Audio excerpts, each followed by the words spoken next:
Šta mi ljube govoriš, reci sve, al nemoj da me ne voliš.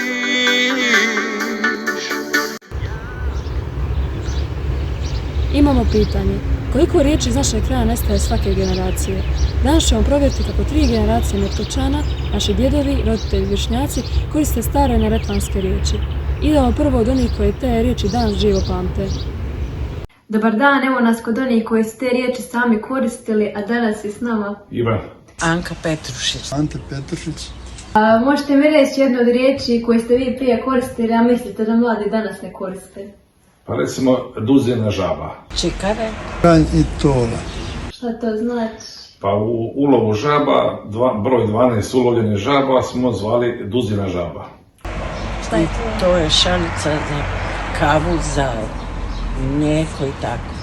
Škanj je kao stolica, a tola je veliki stol, sa toga se jelo. Poltrina, a to je zavjesa.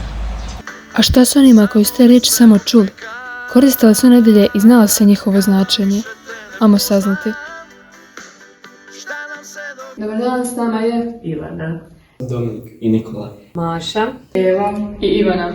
Evo, mi bi htjeli provjeriti koliko znate neke riječi s našeg kraja, pa znate li šta je škanj? Škanj je onaj mali drveni stoličić. drvena stolica, riba. To je drveni stolčak za sjedenje. Drveni bančić. To je za sjest ona. A duzina? Duzina je mjera za 12 žaba. Mjera za 13 žaba. Za 12 žaba. 12.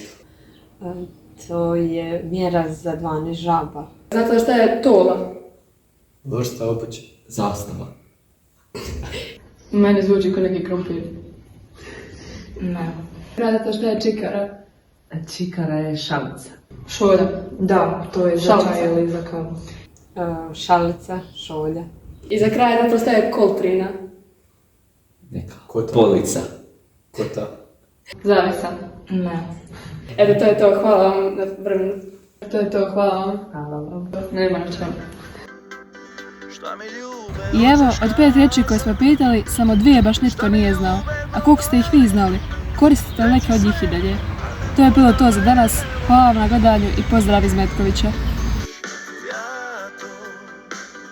Ja to ne mogu preživit, ja to ljube ne smijem znat. Ako ne voliš me, život more stat, život more stat.